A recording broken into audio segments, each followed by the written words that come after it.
धीरेन्द्र कृष्ण शास्त्री ने यह भी कहा है कि अगर कोई महाकुंभ में नहीं आ पा रहा है तो वो देशद्रोही है। हर व्यक्ति को आना चाहिए, जो नहीं आएगा वो देशद्रोही कहलाएगा। देखिए, धीरेन्द्र कृष्ण शास्त्री भी अब लगाने की आवश्यकता नहीं है। मैं तो कह रहा हूँ ये धीरेन्द्र जो है बिना लगाम का घोड़ा हो गया।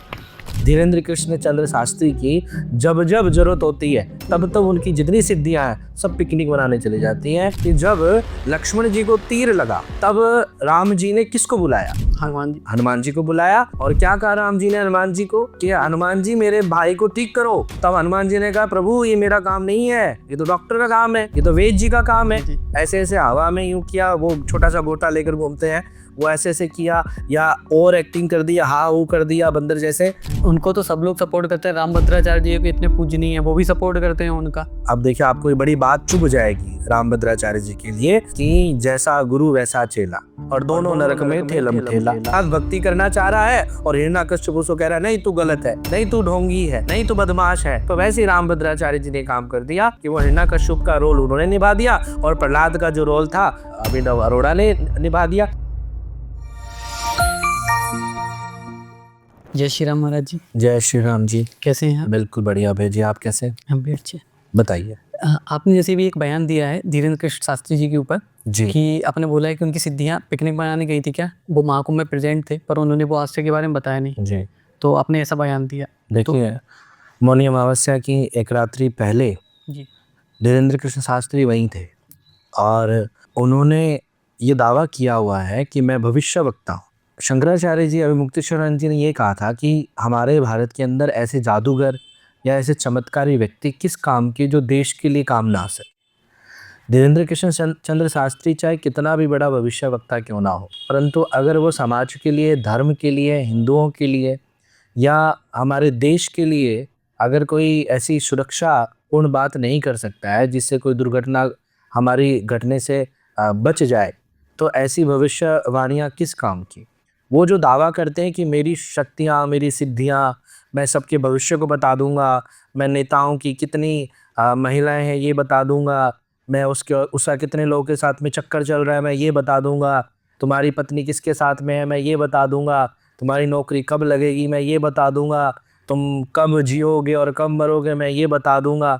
तो जो व्यक्ति इतनी बड़ी बड़ी बातें करता है अपने पंडाल में बैठकर, तो कल वो इतने पावन पवित्र स्थान पर जहाँ महाकुंभ का इतना बड़ा आयोजन हो रहा है प्रयागराज में, इतने पावन स्थल पर तो धीरेन्द्र की जो सिद्धियां हैं वो और भी कई गुना ज़्यादा बढ़ जानी चाहिए। तो हमारे जैसे साधारण लोग जब जाते हैं, आपके जैसे साधारण लोग जब जाते हैं, आप भी गए होंगे तो आपको लगा कि आपकी एनर्जी बढ़ रही है।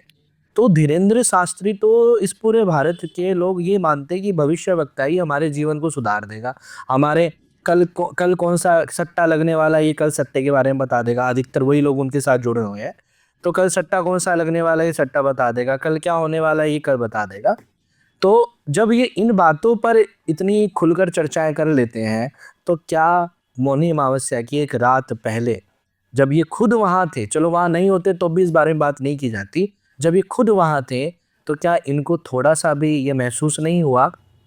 अगर इनको पता था तो भी सबसे बड़े गुनहगार यही हैं कि महाकुंभ के अंदर जो दुर्घटना हुई है उसकी जिम्मेदारी इन्हें लेनी चाहिए कि भाई मुझसे गलती हो गई, मैं भविष्यवक्ता हूँ, मैं दुनिया की सारी बातें बता देता हूँ। अमेरिका भी जा जाके भविष्यवाणियाँ कर रहे हैं, अमेरिका के लोगों की, अंग्रेजी लोगों की, मैंने देखा है, सुना है मैंने।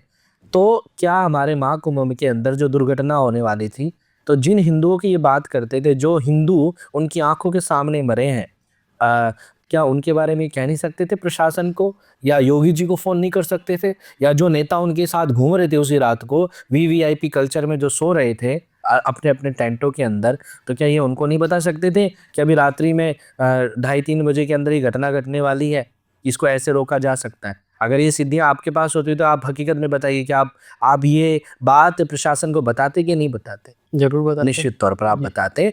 तो अब आप बताइए कि क्या भारत की जनता या भारत का हिंदू समाज या सनातनी समाज जो बार बार चीख चीख के कह रहे हैं, मानव जी ने महाराष्ट्र के अंदर जो मानव जी हैं और जो पाखंड को खिलाफ है, अंधविश्वास के खिलाफ है, उन्होंने चीख चीख कर बोला लगातार, कम से कम 6 महीने उन लोगों ने एक संगठन चालू किया, आयोजन किया कि भाई ये सब कुछ फेक है, आप लोग पागल मत बनिए, ये सिद्धियाँ विद्या कुछ काम नहीं आती है। सिद्धियाँ वही होती है जो देश की भलाई के लिए हो, ऐसा नहीं है कि सिद्धियां देश की भलाई के लिए काम नहीं आती है, सिद्धियां देश की भलाई के लिए काम आती है, धर्म के लिए काम आती है। तो कल का जो आयोजन था महाकुंभ में, मौनी अमावस्या के दिन जो आयोजन था, उसके लिए तो किसी के पास सिद्धियां ना भी हो ना, तो भी वो सिद्धियां प्रकट कर ले और पूछे कि भाई बताओ कि ये कैसा होगा या कैसे नहीं होगा, इस महाकुंभ में किसी प्रकार की परेशानी तो नहीं आएगी। तो कुल मिला के मैं ये कहना चाहूँगा कि धीरेन्द्र कृष्ण चंद्र शास्त्री की जब जब जरूरत होती है तब तो उनकी जितनी सिद्धियां हैं सब पिकनिक मनाने चली जाती हैं, सब ऊटी गोवा भ्रमण करने चली जाती हैं कि अभी मेरी सिद्धियां काम नहीं करेंगी, क्योंकि मेरी सिद्धियां तो केवल जब कैमरा चलेगा, जब कट बोला जाएगा, एक्शन बोला जाएगा, मेरे 10-15 लोग खड़े हो जाएंगे, मुझे सारी सूचनाएं पहले से दे देंगे और उसके बाद कैमरे के सामने, क्योंकि कैमरे के सामने तो प्रचार करना है, लोगों को बेवकूफ़ बनाना है। ऐसा भी तो हो सकता है जैसे कि वो बागेश्वर धाम में होते हैं, उनको सारी शक्ति बागेश्वर धाम से मिली। नहीं, जगह जगह वो जो पंडाल लगाते हैं, आयोजन लगाते हैं, वहाँ पर बताते हैं, पर्चियाँ निकालते हैं, वो भविष्य की वाणियाँ करते हैं। तो जब जगह जगह जहाँ पर मुंबई में, माया नगरी में, गुजरात में, ऐसे ऐसी जगह पे, गुजरात में जाके ऑडिटोरियम में, ऐसे सिनेमा हॉल में, थिएटरों के अंदर वो पर्चियाँ निकाल देते, तो महाकुंभ तो इस भारत का सबसे पवित्र स्थान था। तो वहाँ पर उन्होंने ये घोषणा क्यों नहीं कही? किसी नेता के पास में बैठ गया, अपने भक्तों के पास में, या कोई किसी के लिए नहीं निकालनी थी, खुद के लिए निकाल देते कि जिन हिंदुओं के लिए मैं राष्ट्र निर्माण की बात कर रहा हूँ, आज वो इस महाकुंभ के अंदर मरने वाले हैं। तो अगर वो निकाल लेते तो वो एक कहीं ना कहीं काल चक्र में बाधा नहीं बन सकते थे? तो वो काल चक्र में तो बाधा बन ही रहे हैं ना। तो वो यही तो हम कहना चाह रहे हैं कि वो ऐसा कर ही नहीं सकते, क्योंकि कोई किसी का भी कितना भी बड़ा से बड़ा बाप आ जाए तो भी काल चक्र के अंदर बाधा नहीं बन सकता है। तो वो बता ही नहीं सकते। हम कहना तो यही चाह रहे हैं कि वो सिर्फ जो पर्चियां निकाल रहे हैं वो पर्चियां ही है बस। वो तो आप भी निकाल सकते हैं। तो वो पहले से स्क्रिप्टेड है आपका कहना? हाँ, स्क्रिप्टेड है। और एक छोटा मोटा उनका जो हो रहा है, क्योंकि मुश्किल से 4-5 अब हमसे मान लो, पहले आजकल पर्चियां कहने लग गए हैं, पहले कर्ण पिशाचनी होती थी हमारे यहाँ पे, जो कान के अंदर बताती थी भाई क्या हो रहा है क्या नहीं हो रहा है। जैसे वो दावा करते हैं हनुमान जी महाराज का कि हनुमान जी महाराज मुझे आकर सारी चीज़ें बता देते हैं, मुझे आकर सबको ठीक करवा देते हैं, भूत प्रेतों को ठीक करवाते हैं। आप एक बात बताइए कि जब लक्ष्मण जी को तीर लगा तब राम जी ने किसको बुलाया? हनुमान जी को बुलाया। और क्या कहा राम जी ने हनुमान जी को? संजीवनी। कि हनुमान जी मेरे भाई को ठीक करो। तब हनुमान जी ने कहा प्रभु ये मेरा काम नहीं है, ये तो डॉक्टर का काम है, ये तो वेद जी का काम है। तो बोले अच्छा वेद जी को क्या? तो सुषेण वेद जी को बुला कर लाए हनुमान जी महाराज। इतनी ऐसे ऐसे हवा में यूं किया, वो छोटा सा गोटा लेकर घूमते हैं, वो ऐसे ऐसे किया, या ओवर एक्टिंग कर दिया, हाँ वो कर दिया बंदर जैसे। तो ऐसा नहीं किया उन्होंने। वो गए डॉक्टर के पास गए, डॉक्टर को उठा के लेकर आए। जब डॉक्टर ने मना किया तो उन्होंने अपने बल का उपयोग किया, क्योंकि बलवान थे तो बल का उपयोग किया, बल घर समेत उठा कर ले आए। फिर सुषेण को कहा हनुमान जी ने कि भाई इसका इलाज करो। सुषेण ने कहा बिना दवाई के नहीं होगा। उस जमाने में त्रेता युग में क्या बिना दवाई के काम नहीं होगा, क्या दवाई चाहिए। तब हनुमान जी ने पूछा कौन सी दवाई चाहिए? कि संजीवनी बूटी चाहिए। तो संजीवनी बूटी लेने के लिए हिमालय में गए और वहां जाकर भी देखी हनुमान जी को संजीवनी बूटी नहीं मिली, समझ में नहीं आई साहब। पर वो पुरुषार्थी है, हनुमान जी पुरुषार्थी है, जादूगर नहीं है, पर्ची वाले नहीं है कि वो किसी का भूत प्रेत निकालने के लिए बैठे रहेंगे। तो वहां जाकर भी उन्होंने क्या किया कि संजीवनी बूटी समझ में नहीं आई, पूरा का पूरा पहाड़ उठाया, यानी पुरुषार्थ का इस्तेमाल किया और ले जाकर सुषेण के सामने रख दिया कि बताओ। तो डॉक्टर ने ही उस जड़ी बूटी को पहचाना, उस दवाई को पहचाना। तो हमारे सनातन धर्म में वेदों के अंदर प्रोसेसिंग होती है, हवाओं में बातें नहीं होती है। हमारे शंकराचार्य पीठ या चारों शंकराचार्य हमेशा जब भी बात करेंगे तो वेदों को प्रमाणित करके बात करेंगे। अभी प्रेमानंद जी महाराज ने भी चारों शंकराचार्यों के लिए स्टेटमेंट दिया कि उनकी एक शब्द को भी अगर कोई गलत साबित कर दे, आध्यात्मिक तौर पर, धर्म के तौर पर, राजनीतिक तौर पर, एक भी शब्द का अगर सही तरीके से, यूं तो बोलने वाले तो उनके IT सेल के लोग पता नहीं बतेरी बात बोलते रहेंगे, उससे फर्क नहीं पड़ता। तो इसलिए कहना यही चाहूंगा कि काल चक्र को कोई नहीं भेद सकता और उसको भेदना भी नहीं चाहिए। तो धीरेन्द्र चंद्र कल के जो किस्से के बाद आप ये भी मान लीजिए, अपनी जनता को भी आप कहिए कि कल की घटना के बाद ये मान ले कि धीरेन्द्र शास्त्री भविष्यवक्ता नहीं है, वो केवल और केवल निश्चित तौर पर लोगों को भ्रमित करने का काम कर रहे हैं बस। तो जैसे काफ़ी लोगों ने जा करके वहाँ पर के सेट लगा करके उन्होंने पूरा चेक किया है, तब उन्होंने तो पर्चियाँ निकाली तो उन्होंने सटीक बता दिया उनके बारे में, तो कोई ना कोई सिद्धि तो होगी। आज देखिए कुछ तो हमारी टेक्निक आजकल इतनी मजबूत है ना।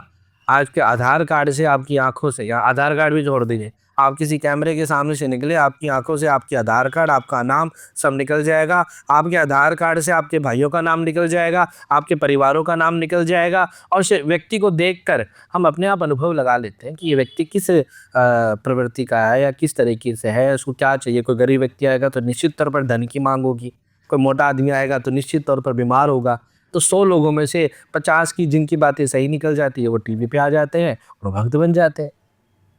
तो और जो वहाँ पे लाइव जाके करते हैं, जब पे हम भी गए हुए हैं तो वहाँ पर उन्होंने सबकी पर्ची निकाली, मतलब काफ़ी लोगों की, तो उनमें सबकी सही निकली थी कि उनके नाम सही निकले। तो उनको क्या क्या प्रॉब्लम है, मैं कह रहा हूँ ना, तो मैं इस बारे में तो इस बारे में तो भारत के अंदर झांसी में देखिए आप, अब तो कम से कम नाना करते हुए, अभी हमने सर्वे करवाया था कि नाना करते हुए 730 पर्ची वाले बाबा है भारत पे जी। 730, जिसमें से कुछ मॉडर्न है और कुछ चोले के अंदर है और कुछ अपने अपने गांव के अंदर ही काम कर रहे हैं। तो 730 लोग बैठे हुए हैं और उन्हें सिर्फ पर्चियाँ ही दिखती, सबके नाम, चाचे ताऊ काका, बीमारियां यही दिखती है। पर कल क्या पुरानी बात दिख गई है, पर क्या होने वाला है, कैसे होगा, हमारे देश के लिए क्या काम आ सकते हैं, तो उनका फ़ायदा क्या है, ये बताइए आप। जैसे आपने अभी कर्ण पिशाचनी की बात की, तो ये क्या है और ये सिद्धियां कैसे प्राप्त? हमारे सनातन और हमारे धर्म के अंदर कर्ण पिशाचनी होती है, जिसको 7 दिन में सिद्ध कर लिया जाता है, केवल मात्र 7 दिन के अंदर वो कोई भी कर सकता है।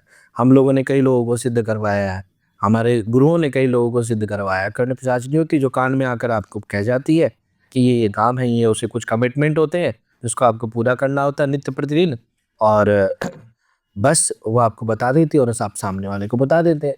परंतु उसके लिए आपको बहुत अत्यधिक साधना वैराग्य की साधना चाहिए होती है, क्योंकि कर्ण पिशाचनी है तो उसके नेगेटिव प्रभाव बहुत ज़्यादा है, नकारात्मक प्रभाव ज़्यादा है सकारात्मक से कंपेयर करें तो अगर किसी को सिद्धियां प्राप्त करनी है तो वो कैसे करे, और सिद्धि होती कितने प्रकार की है? सिद्धियां अगर किसी को प्राप्त करनी है, अष्ट सिद्धि नवनिधि के दाता, अगर किसी को सिद्धियां प्राप्त करनी है तो सबसे पहले वो अपनी गुरु भक्ति को पूर्ण करे। जब गुरु भक्ति पूर्ण हो जाती है और गुरु जब आशीर्वाद दे देता है तो उसी जीव की सिद्धियां पूर्ण होती है। बिना गुरु के आशीर्वाद के, बिना गुरु की कृपा के कोई भी सिद्धि सफल नहीं हो सकती। जैसे अभी धीरेन्द्र कृष्ण शास्त्री ने यह भी कहा है कि अगर कोई महाकुंभ में नहीं आ पा रहा है तो वो देशद्रोही है। देखिए, धीरेन्द्र कृष्ण शास्त्री भी अब लगाने की आवश्यकता नहीं है। मैं तो कह रहा हूँ ये धीरेन्द्र जो है ये बिना लगाम का घोड़ा हो गया है। इसे अब कुछ पता नहीं चल रहा है कि क्या बोल रहा है क्या नहीं बोल रहा है।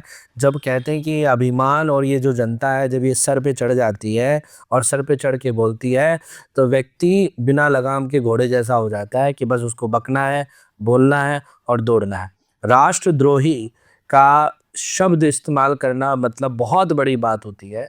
उसने पूरे भारत के जितने भी लोग हैं, जो लोग महाकुंभ में नहीं पहुंच पाए, और मैं तो भला मानता हूं भगवान का कि अच्छा हुआ कि उसके उकसाने पर लोग नहीं पहुंचे, नहीं तो जो घटना अभी घटी है वो भविष्यवाणी तो क्या करेगा बचाने की, वो तो और मारने की प्लानिंग कर रहा है। सीधी सी बात ये है कि वो तो और लोगों को मारने की प्लानिंग कर रहा है। हमारे शंकराचार्य ने ये कह दिया कि घर में बैठकर स्नान कर लो, महाकुंभ का पुण्य मिलेगा। राजेंद्र दास जी ने ये बात कह दी पहले दिन से, कुंभ प्रारंभ होने से पहले ही, कि जो नहीं आ सकते वो घर में बैठकर अपना भगवान का भजन करना। प्रयाग उन्होंने तो मंत्र भी बता दिया है कि तीनों देवियों का नाम लेकर, गंगा यमुना सरस्वती का नाम लेकर स्नान कर लेना, तुम्हें निश्चित तौर पर फल की प्राप्ति हो जाएगी। और धीरेन्द्र कह रहा है कि अगर कोई नहीं आएगा तो देशद्रोही कहलाएगा। तो एक काम करो, धीरेन्द्र को अब है ना मुख्य न्यायालय में बिठा दीजिए, सुप्रीम कोर्ट में बिठा दीजिए। अब वो सबको किसको देशद्रोही बनाना है, किसको बलात्कारी बनाना है, किसको चरित्रहीन बनाना है, जो भी जितने भी इल्जाम जो लगाने हैं वो धीरेन्द्र ही लगा देगा। तो आप भी राष्ट्रद्रोही हो गए, मैं भी हो गया, ये भी हो गए, जितने भी लोग हैं, या जो लोग आपके सुन रहे हैं, जो नहीं जा पाए महाकुंभ के अंदर, वो सब राष्ट्रद्रोही हो गए। राष्ट्रद्रोही मुंह से निकालने वाला शब्द नहीं है। निश्चित तौर पर इस शब्द के ऊपर धीरेन्द्र कृष्ण चंद्र शास्त्री के ऊपर कार्रवाई होनी चाहिए, कानूनी कार्रवाई होनी चाहिए कि वो कौन होता है लोगों को कहने वाला, या मेरे जैसे हमारे लोगों को कहने वाला, या मुझे कहने वाला, या मेरे माँ बाप बूढ़े हैं वो नहीं जा सकते, वो मेरे माँ बाप को कहने वाला कि मेरे माँ बाप राष्ट्रद्रोही हैं। खुद को स्नान करना है वो स्नान करे, किसने मना किया है? जिसका मन होगा, जो नहीं जा सकता, जो सक्षम नहीं है, वो नहीं जाएगा, वो घर में बैठकर भी वो पूजा पाठ करेगा। उनकी ये बात तो इसलिए कहा होगा उन्होंने कि वो हिंदू धर्म को जोड़ना चाह रहे थे। अगर सनातन धर्म के लोग अगर महाकुंभ में आएंगे तो एक उन्हें एनर्जी फील होगी और वो सबके दर्शन कर पाएंगे। देखिए, पहले तो तो लोग थोड़ा जुड़ पाएंगे अपने धर्म से। पहले तो आप समझ लीजिए, सनातन का मतलब होता है जो जो था, है और रहे, वो कहीं पर भी बंधा हुआ नहीं है। अभी माननीय मुख्यमंत्री श्री योगी जी ने भी अभी भी 2 दिन पहले एक स्टेटमेंट दिया था, 3 दिन पहले, कि सनातन धर्म झाड़ फूक वालों के बस की बात नहीं है, ये पर्ची वालों के बस की बात नहीं है, ये अपार साम्राज्य है। जी। इसको आप केवल हिंदू राष्ट्र से नहीं जोड़ सकते हैं, ये राम राष्ट्र है। जो राम जी जो थे वो पूरे विश्व में व्याप्त थे। तो हमारा जो सनातन धर्म है, हमारे जो योग है, वो पूरे विश्व में है, वो घर घर के अंदर है। तो इसलिए जो हिंदू वाली जो चर्चा आप कहना चाह रहे हैं, ये बिल्कुल भी मतलब ये बचकाना हरकत है ये धीरेन्द्र की, निश्चित तौर पर। और जैसे तो उन्होंने बोला है कि जात पात अलग करो और सब एक साथ हिंदू मिल करके रहो, इसमें क्या विचार है आप? जात पात क्यों अलग करें भाई, क्यों अलग करें? जब जिस जात में हमने जन्म लिया है, मैं अगर शूद्र में जन्म लिया हूं तो मैं अपने आप को स्वाभिमानी मानता हूं कि मैं शूद्र हूं। मैं क्षत्रिय में मैंने जन्म लिया तो मैं अपने आप को कृपा, हमारे वेद कहते हैं कि हम क्षत्रिय हैं। हम ब्राह्मण हैं तो हम अपने आप को गर्व करते हैं कि हम इतने पुण्य करने के बाद ब्राह्मण मिलता है, इतने पुण्य करने के बाद क्षत्रिय मिलता है, इतने पुण्य करने के बाद वैश्य बनता है, और करोड़ों उससे भी ज्यादा पुण्य करने के बाद कोई शूद्र बनता है। तो हम तो अपनी अपनी जातियों के अंदर बहुत अच्छी तरीके से जीवन व्यापन कर रहे हैं। इस महाकुंभ से बड़ा क्या उदाहरण हो सकता है? धीरेन्द्र कृष्ण शास्त्री की सारी बातें यही झूठ हो गई कि सनातन धर्म के जितने भी हिंदू हैं या जात पात के लोग हैं वो अलग अलग हैं। तो महाकुंभ के अंदर तो प्रत्येक जाति का व्यक्ति है। 40 करोड़ लोग आए कहाँ से? अगर वो अलग अलग थे तो, अगर वो सनातन धर्म को नहीं मानते हैं, अगर वो हिंदू धर्म को नहीं मानते हैं, या वो बटे हुए हैं, तो इतने सारे इकट्ठे कहाँ से हो गए? रिकॉर्ड तोड़ रखा है 40 करोड़ 45 करोड़। तो आप बताइए कि धीरेन्द्र सही कह रहा है, ये महाकुंभ सही कह रहा है? तो इसका मतलब धीरेन्द्र किसी ना किसी राजनीतिक प्रभाव में आकर इन बातों को करा रहा है। वो सिर्फ एक एजेंट के हिसाब से अपना काम कर रहा है, और ठीक अच्छा भी कर रहा है, निश्चित तौर पर बहुत बढ़िया कर रहा है। उसके साथ जितने भी अंधविश्वासी लोग जुड़े हुए हैं, जितने भी मूर्ख लोग जुड़े हुए हैं, वो बढ़िया कर रहे हैं, बहुत अच्छा करें और करना भी चाहिए। तो आपका कहना है कि वो मतलब एक पार्टी के एजेंट है कायदे से? हाँ बिल्कुल, जब तो ऐसी बातें कर रहे हैं। अगर वो धर्म को जानते, हिंदू धर्म को जानते, सनातन धर्म को जानते, तो कितना मजबूत है वो, तो कभी ये बात नहीं कहते जात पात की करो विदाई, हिंदू हिंदू भाई। यार हिंदू हिंदू तो हम भाई भाई है ही, तो आपके कहने से कैसे हम अलग हो सकते हैं? आप जानबूझ के दिमाग में आप किसी बच्चे के, आप यहाँ पर बार बार बार बार बार बार उंगली मारोगे तो यहाँ पर छेद हो जाएगा। तो आप बार बार हम लोगों के बीच में ये बात डाल रहे हो, हमारे दिमाग में डाल रहे हो कि हम अलग अलग हैं, हम अलग अलग हैं, हम अलग अलग हैं। परंतु इससे पहले जो हमारे संत थे या हमारे राजनेता लोग थे, उन सब लोगों ने कभी नहीं कहा कि हम जात पात में बटे हुए। निश्चित तौर पर हम लोग एक ही, जब भी मौका आता है तभी हम एक आयोजन में एक सभी को जाते। क्या उस त्रिवेणी के घाट के अंदर, गंगा जी के अंदर, क्या शूद्र स्नान नहीं करता? क्या क्षत्रिय नहीं करता? क्या वैश्य नहीं करता? क्या बड़े बड़े शंकराचार्य या ब्राह्मण लोग उसी जल में स्नान नहीं करते? तो बताइए कहाँ अलग है? तो उनको तो सब लोग सपोर्ट करते हैं। रामभद्राचार्य जी के इतने पूजनीय हैं, वो भी सपोर्ट करते हैं उनका। किनका? धीरेन्द्र कृष्ण शास्त्री। धीरेन्द्र कृष्ण तो शास्त्री कभी कुछ नहीं बोले उनके बारे? नहीं, देखिए हमारे यहाँ पे ना, अब देखिए आपको ये बड़ी बात चुभ जाएगी रामभद्राचार्य जी के लिए, कि जैसा गुरु वैसा चेला, है ना, और दोनों नरक में ठेलम ठेला। उन्हें दिखाई, कहते हैं हमारे यहाँ पर जो राजगद्दी पर बैठता है, जो गद्दी पर बैठता है, उसे दिखाई देना चाहिए। वो जब देखता है तो उसके हाव भाव समझ में आते हैं। तो उन्हें जब उन्होंने तुलसीदास जी को ही नकार दिया रामभद्राचार्य जी ने, तो फिर तो वो किसी का भी साथ दे, उससे फर्क नहीं पड़ता। और रही बात धीरेन्द्र की, तो धीरेन्द्र का तो कोई फिक्स गुरु कोई नहीं है ना, रामभद्राचार्य वो तो कभी किसी के पास, कभी किसी के पास, कभी किसी के पास, ऐसा ही आपको नजर आएगा। आप हमें देख लीजिए, हम आपको सिर्फ शंकराचार्य जी के पास ही नजर आएंगे, और कहीं जाएंगे तो प्रतिनिधि के रूप में नजर आएंगे हम।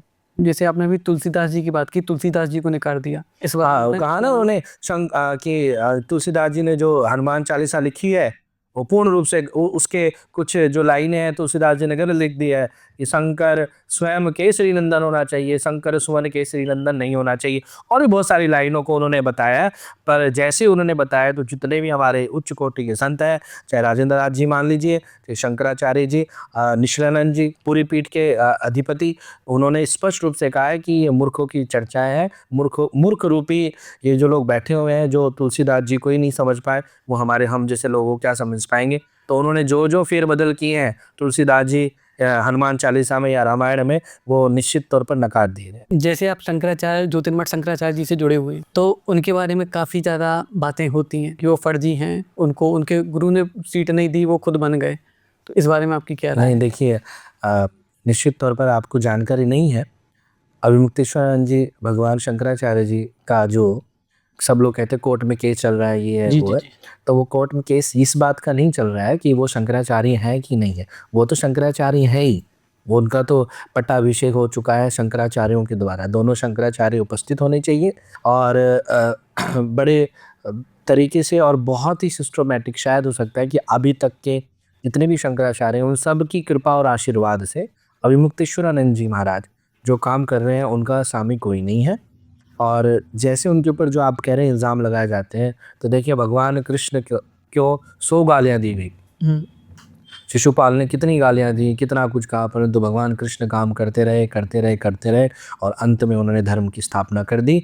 वैसे ही हमारे ज्योतिर्पीठाधीश्वर स्वामी अभिमुक्तेश्वरानंद जी हैं कि कोई उनको कुछ भी कहता रहे, उन्हें फ़र्क नहीं पड़ता। उन्हें धर्म की चर्चा करनी है, उन्हें धर्म का साथ देना है, जो सही है वो सही कहना है और जो वो गलत है तो गलत ही कहना है, चाहे वो कोई भी हो, चाहे वो स्वयं भी क्यों ना हो। अगर उनको स्वयं से भी कोई गलती हो जाती है, वैसे भगवान शंकराचार्य से कोई गलती नहीं होती है, परंतु मैं आपको ये गारंटी दे रहा हूँ कि अगर उनसे कोई स्वयं से भी कोई गलती हो जाती है तो भी उसको वो बड़े हृदय से स्वीकार करने के लिए तत्पर रहते हैं। तो जब खुद की गलतियों को क्षमा नहीं करते हैं, तो दूसरों की या किसी नेता की या किसी भी व्यक्ति की या धर्म के क्षेत्र में कोई भी व्यक्ति हो तो उनकी गलतियां वो कैसे क्षमा कर सकते हैं। और जब किसी की गलतियां हम दिखाते हैं या क्षमा नहीं करते हैं, तो वही लोग गालियां देना शुरू कर देते हैं या अपशब्द बोलना शुरू करते हैं, जिनको ये पता नहीं है कि शंकराचार्य पीठ कौन है, शंकराचार्य पीठ का हमारे सनातन धर्म में योगदान क्या है। अगर आज शंकराचार्य पीठ नहीं होती, शंकराचार्य भगवान नहीं होते, तो आज आप और हम दोनों यहाँ बैठकर धर्म या महाकुंभ की चर्चा नहीं कर रहे होते। जी, उन्हीं की वजह से धर्म और चल रहा है। हाँ, तो जैसे जो स्वामी निश्चलानंद सरस्वती जी हैं, जो शंकराचार्य हैं पुरी से, उन्होंने भी उनके खिलाफ कहा है कि वो फर्जी हैं और कोई भी आके शंकराचार्य बन जाएगा तो हम क्या मान लेंगे? नहीं नहीं, ये फर्जी वाला शब्द जो है ये उन्होंने उनके लिए नहीं कहा। एक और कोई गुरु भाई थे, उनके लिए उन्होंने ये शब्द बोला है। हमारे यहाँ पे एक ग्रंथ है महामठामनायन करके, उसके अनुसार ही शंकराचार्य भगवान को गद्दी पर बिठाया जाता है और शंकराचार्यों के अलावा और गुरु के अलावा इसका अधिकार किसी के पास नहीं है। तो जो दोनों दूसरे जो शंकराचार्य हैं हमारे शारदा पीठ के और हमारे साउथ के जो श्रृंगेरी पीठ के हमारे जो शंकराचार्य हैं, उनकी उपस्थिति में और मठामनायन जो ग्रंथ है उसी को ही सब कुछ समझ के आत्म और ब्रह्मलीन स्वरूपानंद जी महाराज शंकराचार्य भगवान की आज्ञा से, उनकी इच्छा से ही अभिमुक्तेश्वरानंद जी शंकराचार्य पीठ पर बैठे हुए हैं। इसमें कोई भी दो राय नहीं है। तो फिर इतना लोगों को क्यों बोलते हैं? मतलब सब लोग उनके खिलाफ बोल रहे हैं, यूट्यूब पे इतना पड़ा हुआ है कि सब लोग उनके खिलाफ बोल रहे हैं और वो भी बयान काफ़ी भड़काऊ देते हैं अभिमुक्तेश्वरानंद जी। एक्चुअली भड़काऊ में बयान नहीं है। जैसे अभी आपने मुझसे धीरेन्द्र जी के लिए पूछा तो मैंने जो था स्पष्ट बोला है, अगर आप उसको मानना नहीं चाहो तो मत मानो, परंतु आपको उसके बारे में मुझे अगर आपको कटाक्षी करना है तो आप कैसे भी निकाल लेंगे, परंतु अंतर्मन से आपको पता है कि हाँ क्या सही है क्या गलत है। मैंने आपसे पूछा ना, अगर आपको भविष्यवाणी करनी आती तो क्या आप कल की घटनाओं को बचाते? नहीं तो आपने कहा मैं बिल्कुल बचाता। तो निश्चित तौर पर जब शंकराचार्य भगवान अभिमुक्तेश्वरानंद जी कोई भी बात बोलते हैं तो आप जब उसकी बात की गहराई में जाओगे तभी आपको वो चीज़ समझ में आएगी। केवल आप किसी से भी प्रभावित होकर या किसी एक व्यक्ति विशेष से प्रभावित होकर अगर आप कुछ बात बोलेंगे तो उसमें आपको समझ में नहीं आएगा। इसलिए वो भड़काऊ भाषण नहीं देते हैं, वो सटीक भाषण देते हैं। हमेशा सच्चाई कड़वी होती है, लोगों को चुभ जाती है। तो जब लोगों को वो महाराज जी की बात जब चुभती है तो लोग अब क्या करेंगे, क्या खिसियानी बिल्ली खंबा नोचे, तो उनको गालियाँ देना शुरू कर देते हैं। परंतु कभी भी ऐसा बताइए, अभी शेषानंद जी महाराज ने कहा था कि धरती के अंदर मुक्का मारेंगे तो छेद हो जाएगा, वो धरती अंदर चली जाएगी, है ना, पत्थर टूट जाएगा। आसमान में मारेंगे तो क्या आसमान टूटेगा? कुछ नहीं होगा। वही अभिमुक्तेश्वरानंद जी है कि लोग दुनिया क्या पूरा ब्रह्मांड आसमान में मुक्का मार ले, उनके विरोधी जो सनातनी धर्मी नहीं है, जो हिंदू नहीं है, वही लोग बोलते हैं उनके लिए। तो वो आसमान में अगर मुक्का मार ले तो भी आसमान, अभिमुक्तेश्वरानंद जी आसमान है कि उनका कुछ भी कोई नहीं बिगाड़ सकता। तो जो ज्योतिर्मठ के शंकराचार्य जी हैं, उनका कहना है कि धारा 370 जो हटाई गई है उसको फिर से लागू किया जाना चाहिए। जी देखिए, ये बात जो शंकराचार्य भगवान ने कही है अभिमुक्तेश्वरानंद जी ने, उसका एक मूल कारण जो है वो ये है कि 1949 में हरि सिंह जी राजा हुए हैं, जिन्होंने जब धारा 370 लगी तब एक शर्त रखी थी, राजा साहब ने शर्त रखी थी कि भाई ये धारा 370 लग रही है और इस धारा 370 के अंदर एक नियम और डालना पड़ेगा आपको अनिवार्य रूप से, कि कश्मीर के अंदर गौ हत्या नहीं होगी। तो जब इस नियम का पालन करते हुए 370 लिखी गई तो कश्मीर के अंदर आधिकारिक रूप से, सरकारी रूप से गौ हत्याएं नहीं हुई और वो पूरी तरीके से बंद रही थी। वहां पर उसको गैर कानूनी माना गया था गौ हत्या को करना। तब स्वामी अभिमुक्तेश्वरानंद जी शंकराचार्य भगवान ने कहा कि जब 370 धारा लगी हुई थी तब गौ हत्या वहां पर बंद थी, परंतु जब 370 धारा हटाई गई तो वहां पर गौ हत्याएं भी प्रारंभ हो गई। तो ये उनका दर्द था कि भाई इससे बढ़िया तो 370 धारा थी, कम से कम उस समय गौ हत्या तो नहीं होती थी। हमारे सनातन धर्म में हमारी जान से बढ़कर एक कबूतर की जान होती है। हम अपनी जान के बदले गौ माता की रक्षा करते हैं। राजा हरिश्चंद्र एक जीव के लिए अपने आप को बेच देते हैं। तो हमारे यहाँ पर गौ माता की रक्षा ज़्यादा महत्वपूर्ण है या मनुष्यों की ज़्यादा महत्वपूर्ण है? अगर कोई हिंदू होगा तो वो कभी भी इस शर्त पर कोई भी एग्रीमेंट नहीं करेगा कि गौ माता को मार दो और हमें बचा दो। तो सनातन धर्म का जो सर्वोच्च पद है शंकराचार्य भगवान, वो यही बात कहना चाह रहे हैं कि एक हिंदू अपने आप को मारना स्वीकार कर ले परंतु गौ माता को मरते हुए नहीं देख सकता। और जिस सनातनी ने या जिस हिंदू ने गौ माता को मरते हुए देख लिया या प्रत्यक्ष अप्रत्यक्ष रूप में उसके साथ शामिल हो गया तो वो सनातनी हो ही नहीं सकता, वो हिंदू हो ही नहीं सकता, वो मलच हो गया है, वो विकृत हो गया है, उसे किसी प्रकार से मोक्ष मुक्ति मिल ही नहीं सकती है। इसलिए अभी शंकराचार्य भगवान ने ये कहा था कि कोई व्यक्ति प्रत्यक्ष या अप्रत्यक्ष रूप में किसी सरकार को भी वोट देता है, जो सरकारें गौ हत्याएं बंद नहीं करा रही है उन्हें भी अगर वो वोट देता है तो उन सब के ऊपर भी गौ हत्या का पाप लगता है। तो इसलिए उन्होंने कहा है कि केवल और केवल मात्र हम उसी को वोट देना चाहिए हिंदू को जो गौ हत्या बंद कराने की बात करे। महाराष्ट्र के अंदर बीजेपी सरकार है, आपको पता है, तो महाराष्ट्र के जो सीएम साहब हैं उनकी कितनी तारीफ करी है शंकराचार्य भगवान ने, क्योंकि शंकराचार्य भगवान ने जब एकनाथ शिंदे जी को कहा कि गौ हत्या बंद कर दो तो उन्होंने तुरंत गौ हत्या को बंद कर दिया अपने राज्य के अंदर, तो उनकी प्रशंसा करी। तो जो प्रशंसा करने का काम करेगा, चाहे वो बीजेपी वाली हो चाहे कांग्रेस वाले हो, हम योगी मोदी जी को बहुत मानते हैं, बहुत प्रेम करते हैं, बहुत स्नेह करते हैं। हम तो कहते हैं कि हमारे मोदी जी तो युग पुरुष है, शायद युगों युगों में कोई आता है। यही बात शंकराचार्य जी भी ने कही है। अभी मुक्तेश्वरानंद जी के आप स्टेटमेंट पढ़ेंगे मोदी जी के लिए, उन्होंने भी ये बात कही है कि ये युग पुरुष है, कि ऐसा हिंदुओं के लिए काम करने वाला व्यक्ति दोबारा नहीं आएगा। तो ये क्यों नहीं कर रहा है गौ हत्या को बंद? मैं भी पूछ रहा हूँ, आप भी पूछ रहे हैं, आप भी मोदी जी को प्रेम करते हैं, तो आप भी ये बात पूछ रहे हैं कि आप हिंदुओं का इतना काम करते हैं तो आप गौ हत्या को बंद क्यों नहीं कर रहे हैं? धीरेन्द्र कृष्ण शास्त्री जो बात करता है हिंदू राष्ट्र बनाने की, अरे हमारे राम लला आ गए हैं, हमारे राम जी आ गए हैं, और हमारे क्या राम जी क्या ऐसी ही जगह पर आएंगे जहां पर गौ हत्या होती हो? क्या कोई भी भगवान ऐसी जगह पर आएगा जहां पर गौ हत्या को मान्यता प्रदान कर रखी हो सरकारों ने? तो केवल मंदिर ही है, केवल मूर्ति बैठी है। असली में तो भगवान राम मंदिर के अंदर, अयोध्या के अंदर उस दिन आएंगे जिस दिन इस देश के अंदर गौ हत्या बंद हो जाएगी। ये कहना है हम लोग। तो जैसे जब राम मंदिर बना हुआ था तब उनको चारों शंकराचार्य को इनवाइट किया गया था कि मंदिर में आए, जब प्राण प्रतिष्ठा हो रही थी तब सभी ने मना कर दिया था।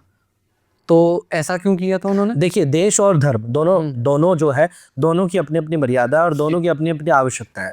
तो देश की जो आवश्यकता थी कि जल्द से जल्द सरकार रहते हुए मंदिर का निर्माण हो जाए, स्थापना हो जाए, और धर्म की ये आवश्यकता थी क्योंकि शंकराचार्य पीठ कभी भी अपने वेद और पुराणों के नियम के विपरीत नहीं जा सकती है। तो राम मंदिर का जो विषय था केवल इतना विषय था चारों शंकराचार्यों के लिए कि वास्तु शास्त्र के अनुसार पूरा मंदिर संपूर्ण होना चाहिए और तब उसकी प्राण प्रतिष्ठा होती है और तभी सारे आयोजन और यज्ञ पूर्ण किए जाते हैं। इसी वजह से इतना ही कारण था कि वो राम मंदिर में नहीं आए।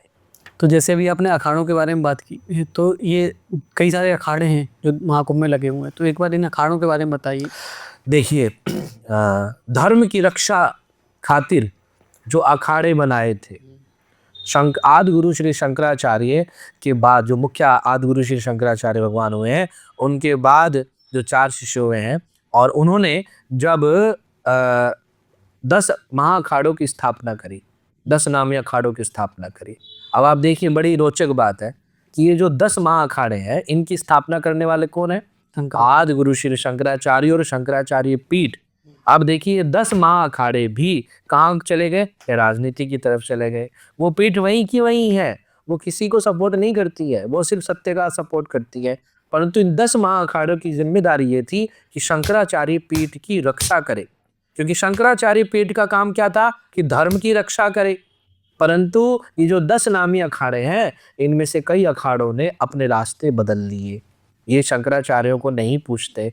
क्यों? एक बार महाकुंभ लगा था, मुझे सन याद नहीं है, जवाहरलाल नेहरू त्रिवेणी, प्रयागराज के अंदर त्रिवेणी के अंदर जब स्नान करने के लिए जा रहे थे महाकुंभ के अंदर, तो जूते पहनकर चले गए। तब कृपात्री जी महाराज ने उन्हें रोक दिया कि भाई आप ये जूते पहन के नहीं जा सकते। तब से जवाहरलाल नेहरू के समय से ही जवाहरलाल नेहरू ने अखाड़ा परिषद बना दिया ताकि शंकराचार्यों से ये शक्ति दूर हो जाए, और परिषद बना के उनके एक मुख्याधीश बना दिए, उन्हीं के मुख्याधीश बना दिया अखाड़ों में से। परंतु पहले नियम क्या होता था कि जितने भी अखाड़ा के जितने भी महामंडलेश्वर होते थे वो सब शंकराचार्य के सिंहासन के ऊपर छत्र चवर लेकर चलते थे, उसे शोभा कहते हैं। अभी जो आप वास्तविकता में जो 10 अखाड़े देख रहे हैं, इन 10 अखाड़ों का जो मुख्य नियम है, मुख्य जो आपने हर अखाड़े के सामने लिखा होगा शंकरम शंकराचार्य। क्यों?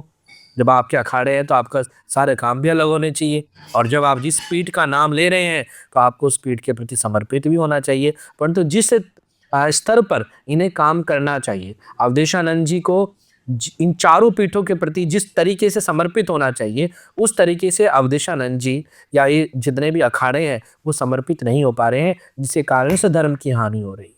तो जैसे अखाड़ों में भी कई बार मतभेद हो जाते हैं शाही स्नान को लेकर कि कब कौन स्नान करेगा, तो आपस में लड़ना कहाँ तक सही है? दोनों गुरु हैं वो तो। हाँ बिल्कुल, ये मैंने आपको भी उत्तर दिया। ये जो 10 अखाड़े हैं, जब इनके ऊपर इन्होंने अपने पिता को ही हटा दिया, इनके निर्माण करने वाले को जब हटा दिया, तो निश्चित तौर आपस में लड़ लड़ के ये लोग ऐसा व्यवहार करते हैं। पर जिस दिन वापस से ये अपने पिता को सम्मान देने लग जाएंगे, जिन्होंने इन अखाड़ों को जन्म दिया है, उन 4 पीठों का सम्मान करने लग जाएंगे, तो ये जो विवाद है वो एक क्षण में खत्म हो जाएगा। महाकुंभ में इस बार कई सारे नागा साधु भी बन रहे हैं, और छोटे छोटे बच्चों को भी देखा जा रहा है वो नागा साधु बन रहे हैं। हजारों की संख्या में फोटो आती है कि हजारों की संख्या में लोग नागा साधु बन रहे हैं। तो इस बार महाकुंभ में ऐसा क्या अलग है कि इतनी ज्यादा संख्या में नागा साधु बनने चाह रहे हैं लोग? देखिए ऐसा नहीं है, हमारे यहाँ पे जो नागा साधु है वो सेना है जी, है ना, अखाड़ों की सेना है, शंकराचार्य जी की सेना है। और ये हर बार हर कुंभ के अंदर इससे ज़्यादा की संख्या में ही होती है। परंतु इस बार क्या है कि आपके पास सूचनाएं ज़्यादा पहुंच रही हैं, यूट्यूबर ज़्यादा जा रहे हैं महाकुंभ के अंदर, पत्रकार लोग ज़्यादा जा रहे हैं, या कह सकते हैं इंटरनेट का ज़माना है, सोशल मीडिया का ज़माना है, तो सूचनाएं ज़्यादा मिल रही है, आपको एक एक साधु के बारे में दिखाया जा रहा है। इस कारण से आपको ऐसा लग रहा है कि इस बार ज़्यादा बन रहे हैं। परंतु हमारे यहाँ पर जो सेनाएं हैं, जो गुप्त सेनाएं हैं, जिसमें नागा साधु हो गए, सिद्ध पुरुष हो गए, अघोरी असंत हो गए, ऐसे कई प्रकार की हमारे यहाँ पे गुप्त सेनाएं हैं, किन्नर सेनाएं हो गई, ऐसी सेनाएं हैं जो गुप्त रूप से बैठी रहती है कि जब जब जब भी कभी शंकराचार्य आदेश देंगे कि महायुद्ध हो, या जब जब लगेगा शंकराचार्य भगवानों को कि हमारे धर्म की हानि हो रही है, तब यही लोग वापस निकल कर आएंगे और धर्म की स्थापना करेंगे, और इस संसार के अंदर, जगत के अंदर पुनः राम राष्ट्र का निर्माण करेंगे। तो जैसे जो छोटे बच्चे बन जा रहे हैं, जैसे 15-16 साल के बच्चे जो नागा साधु बन रहे हैं, वो इस लाइन में कैसे आज जाना चाह रहे हैं? नहीं, देखिए 15-16 साल तो आपने बहुत ज़्यादा बता दिया। हमारे यहाँ तो गर्भ में दीक्षा हो जाती है प्रहलाद की, ध्रुव 7 साल की उम्र में, 6 साल की उम्र में, ऐसे शंकराचार्य भगवान 7 साल की उम्र में। हमारे यहाँ पे तो जो वैराग्य है, जो धर्म का पालन करना, वो गर्भ से ही संस्कार प्रारंभ हो जाते हैं। तो इसमें कोई अतिशयोक्ति नहीं है। ये 15 साल के जो हमारे संत हैं जो नागा साधु बन रहे हैं।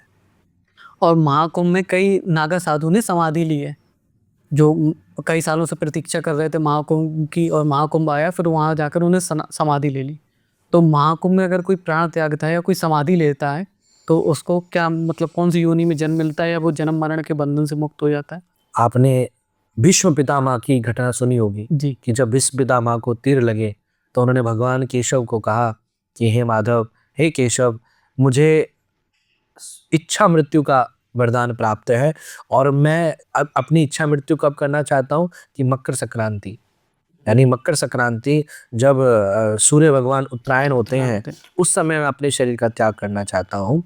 तो सोचिए कि जब हमारे विश्व पितामह केवल मकर संक्रांति का इंतजार कर रहे हैं, तो इस समय तो मकर संक्रांति के साथ साथ में महाकुंभ भी जिस भी संत को या साधु को प्राप्त हुआ है, तो वो जो साधु समाधि ले रहे हैं, आपने जिनका नाम लिया है, वो स्वयं सिद्ध होंगे हैं और उन्हें भी इच्छा मृत्यु का कोई ना कोई गुप्त रूप से कोई वरदान प्राप्त होगा, जिसके कारण से उन्होंने इस समय को चुना और अपने जीवन की लीला को परमात्मा के चरणों में समर्पित किया। जैसे हमारे भारत देश में जो मंदिर हैं वो गवर्नमेंट के अंडर हैं, जबकि जो मस्जिद हैं वो केवल सेपरेट जो मुस्लिम लोग हैं वही कोऑपरेट करते हैं।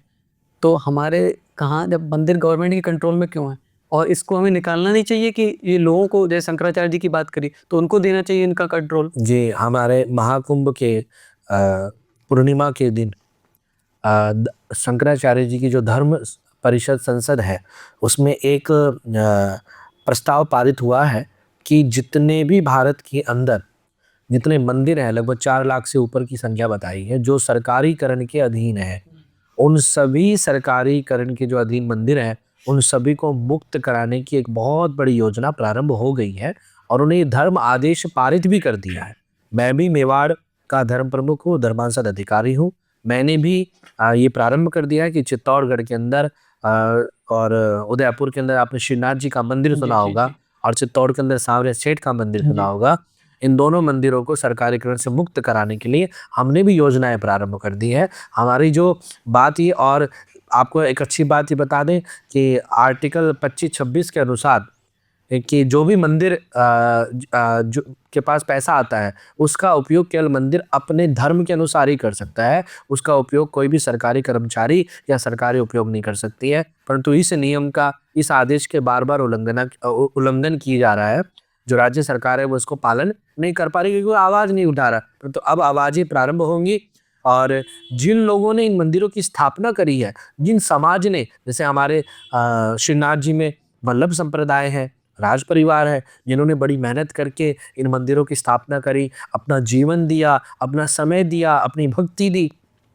भक्त के बिना तो मंदिर नहीं हो सकता। सरकार भक्त नहीं है, सरकार मैनेजमेंट टीम है। अगर किसी मंदिर वालों को लगता है कि नहीं हमें सरकारों की हस्तक्षेप चाहिए, तो भी ये गलत है, क्योंकि जिन भक्तों ने इस मंदिर का निर्माण करवाया, जिन परिवारों ने इन मंदिरों को संभाला है, उनके पास में ही सारी व्यवस्थाएं होनी चाहिए। श्रीनाथ जी के अंदर वैष्णव समाज है, गुर्जर समाज है, सांवरिया सेठ मंदिर के अंदर वैष्णव और गुर्जर समाज है और क्षत्रिय समाज है। इन तीनों ने ही उस मंदिर को संभाला है।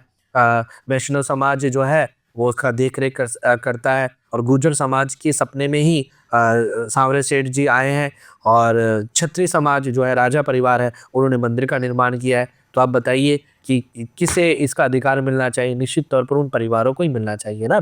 तो हम लोगों ने ये आयोजन प्रारंभ कर दिए हैं, ये संघर्ष प्रारंभ कर दिया है, ये आंदोलन प्रारंभ कर दिया है कि अब मंदिरों को स्वतंत्र किया जाए।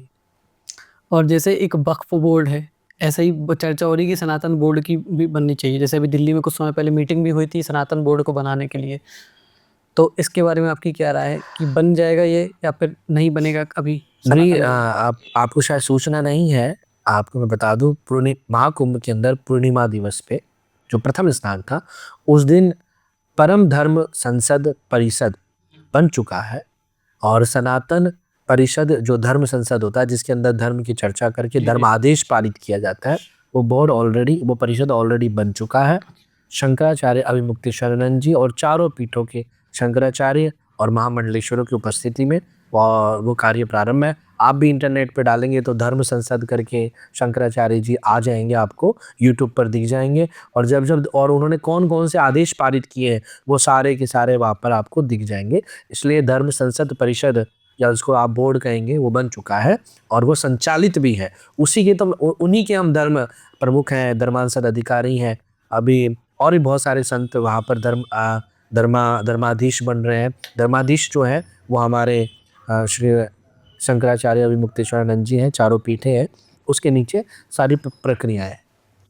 तो जैसे अभी काफ़ी सारे कथावाचक हैं जो फेमस हो रहे हैं ऊट पटांग के काम करके, जैसे अभी अनिरुद्धाचार्य जी को ही ले लीजिए, वो कुछ भी बोल देते हैं, इसका मीम बन जाता है, फिर वो इस वजह से फेमस हो जा रहा है। देखिए, अनिरुद्धाचार्य जी बहुत अच्छा काम कर रहे हैं, व्यवस्थित रूप से काम कर रहे हैं। सबसे बड़ी बात है वो अंधविश्वास नहीं फैला रहे हैं, वो सेवा कर रहे हैं और अपने आनंद में रहते हैं। मैं भी जब उनका वार्तालाप सुनता हूँ तो मुझे भी आनंद आता है और परंतु वो उत्तर बड़ा सटीक देते हैं और स्वतंत्र होकर बोलते हैं। अब उसको लोग मीन बना ले या उसको अदरवाइज ले या उसका आनंद ले, वो जाके रही भावना जैसी प्रभु मूर्ति तिन्हें देखे वैसी। परंतु अनिरुद्धचार्य जी जो है महाकुंभ में हम लोग मिले भी थे, तो उनका जो कार्य है वो सेवा का कार्य है। वो सेवा कर रहे हैं और बहुत अच्छी सेवाएं कर रहे हैं, हर क्षेत्र में सेवाएं कर रहे हैं। बड़े सरल और सहज व्यक्ति हैं और अच्छे कथावाचक भी हैं। वृंदावन में व्यवस्थित रूप से काम कर रहे हैं। कोई अंधविश्वास नहीं, कोई प्रपंच नहीं, कोई ढोंग नहीं, कोई नौटंकी नहीं। सिर्फ और सिर्फ माताओं के बीच में बैठते हैं, अपने पिता समान तुल्य लोगों के बीच में बैठते हैं, लोगों की पारिवारिक चर्चाओं के बारे में बात करते हैं। ये उनका ट्रैक है, ये उनकी प्रवृत्ति है। तो मेरे हिसाब से वो जो काम कर रहे हैं वो अच्छा। आजकल एक बाबा कल्चर की भी बहुत ट्रेंड चल रहा है, जो छोटे छोटे बच्चों को बाबा बना दिया जा रहा है ताकि उनका बिजनेस बन जाए। जैसे अभी अभिनव अरोड़ा को जो रामभद्राचार्य जी ने डांटा था, स्टेज पे था, वो मतलब बातें कर रहा था, जबरदस्ती बोल रहा था, इस वजह से उन्होंने भी डांटा था। तो ये बच्चों को बाबा बनाना एक बिजनेस के लिए, तो ये कहाँ तक सही है? देखिए अभिनव अरोड़ा बड़ा ही प्यारा बच्चा है जी। आपने उसका वीडियो देखा होगा जब उसको डांटा गया। देखिए कभी भी जीवन में मैंने अभी आपको बोला जो राजा है उसके पास कौन कौन से गुण होने चाहिए। धृतराष्ट्र को राजा नहीं बनाया जाए, इसका विरोध किसने किया था?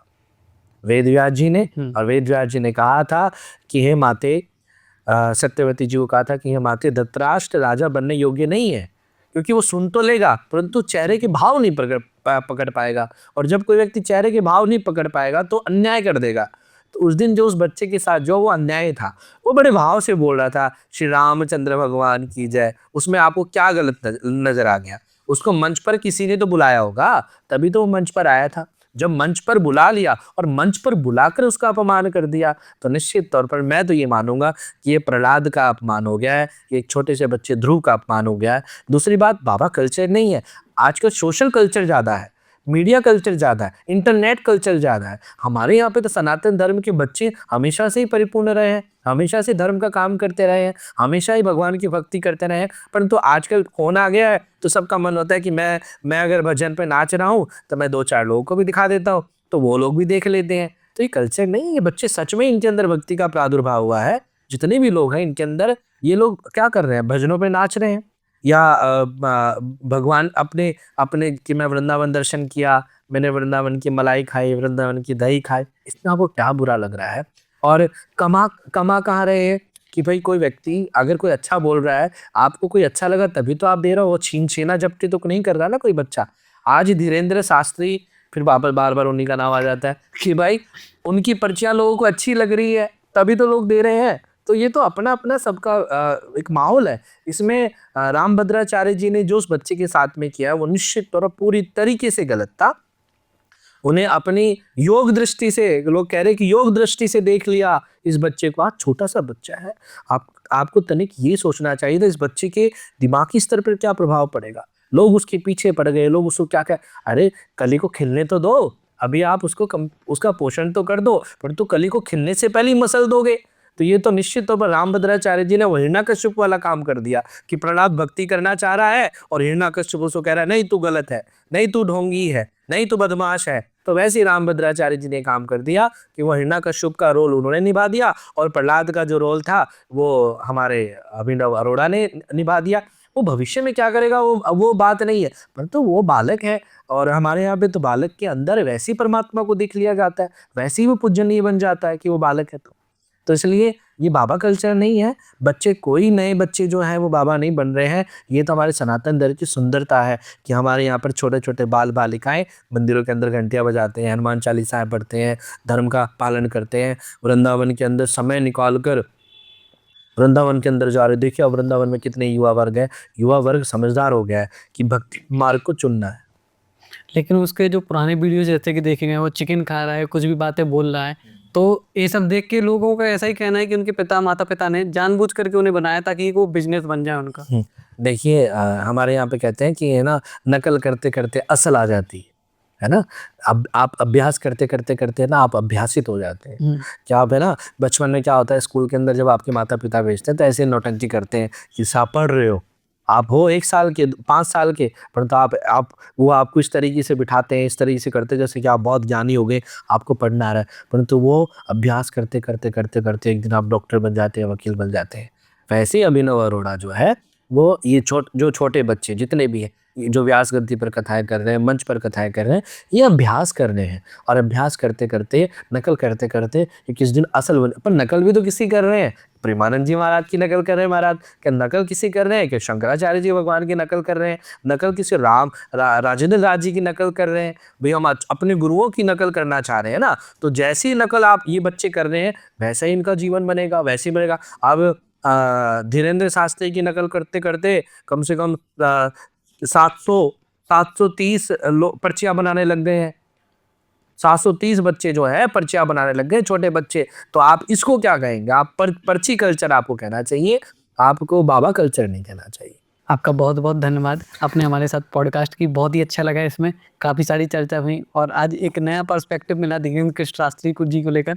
जी अभय जी, बहुत बहुत धन्यवाद। आपके चैनल को मेरी तरफ से बहुत बहुत शुभकामनाएं। और निश्चित तौर पर वही अभ्यास आप कर रहे हैं और आप लोग का ऑरा भी बहुत अच्छा है। और अभ्यास करते करते मैं यही चाहूँगा कि आप देश को, समाज को सही और सटीक बात बताएं और लॉजिकल बातें बताएं, विज्ञान पे आधारित बातें बताएं और जो लिखा है उसको प्रमाणित करके बताएं। तभी निश्चित तौर पर समाज के अंदर एक अच्छा मैसेज आएगा। बहुत बहुत धन्यवाद। जय श्री राम। जय श्री राम।